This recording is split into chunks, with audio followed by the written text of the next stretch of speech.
gabadheeda kuaaway aabba waa ikanaa aabba hoyugee hoyugee ah ii soo dhaqaya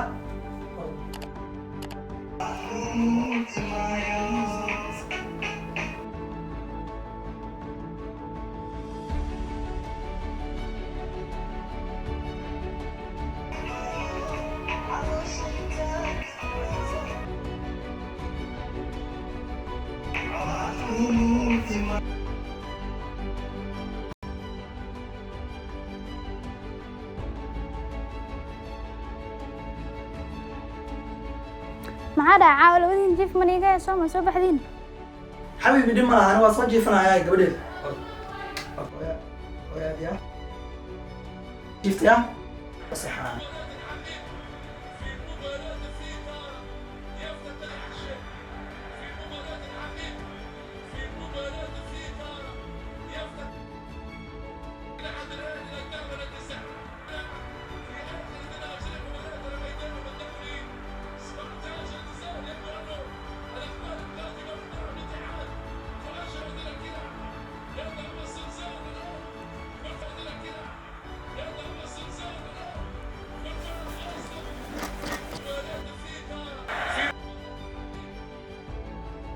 saacadda intee ka imaatana walaal ciyaaraa soo daawanaya guriga dhalo way taallaa maxaa ku daawan weysa adiga buuqa dhalinyaradii xafaalta kaasa iska rabaa walaal okay waaya or jiifo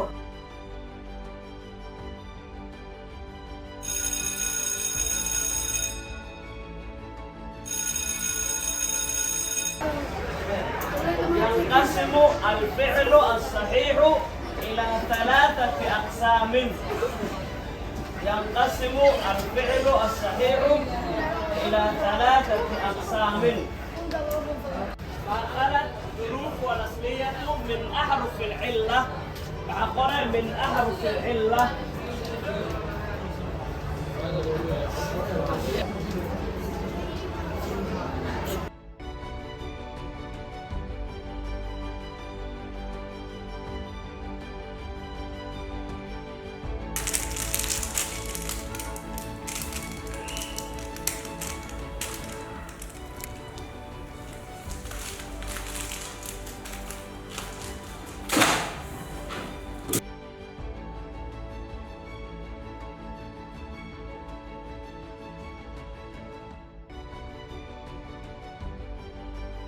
السلام عليكم عباس.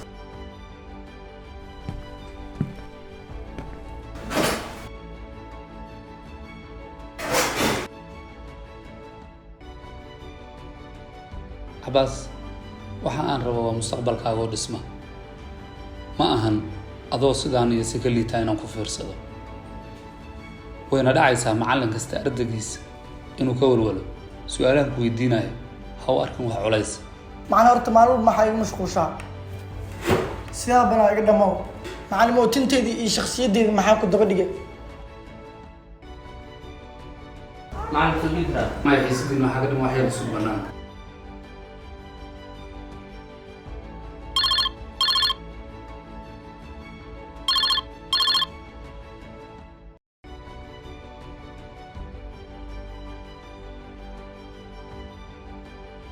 السلام عليكم.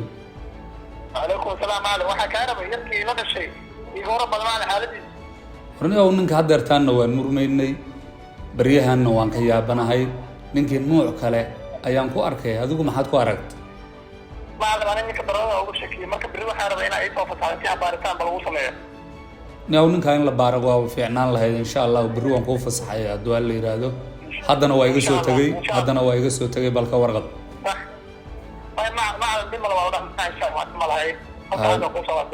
هذا والله إن شاء الله السلام عليكم. اوكي معلومات هذاك إن شاء الله.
السلام عليكم دكتورة.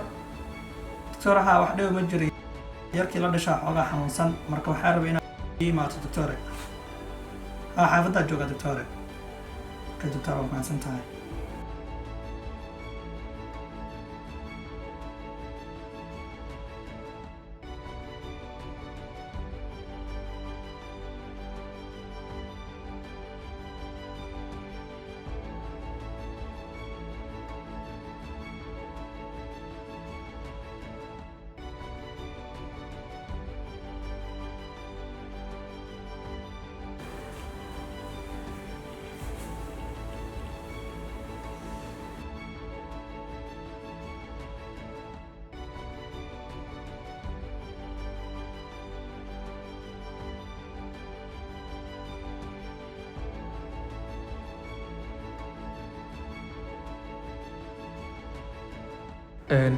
wiilkan waxaan ku aragnay calaamado caddeynaya inuu balwad leeyahay. balwada دكتورة.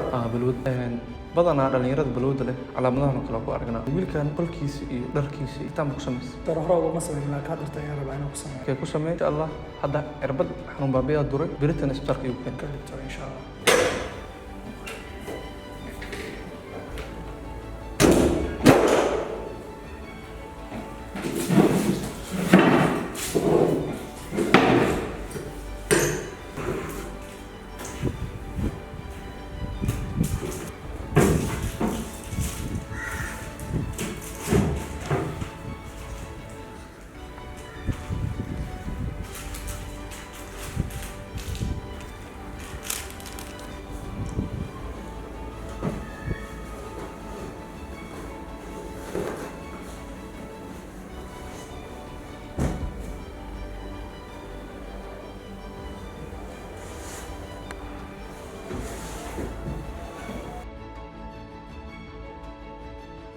daroogadu waxay u geysatay qaar ka mid a dhallinyaradeenna dhibaatooyin aad u xoog badan sida dhantaalnaan, bahdilnaan, xanuunno iyo mararka qaarkood dhimasho. muqaadaraadku waa cadowga ugu weyn ee nolosha.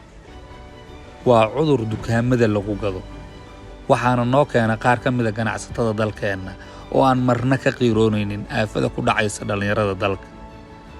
sannadahan waxaadba mooddaa inay aad u soo badanayso daroogooyinka halista ah, raqiiska ah oo uu qof walba si fudud u heli karo.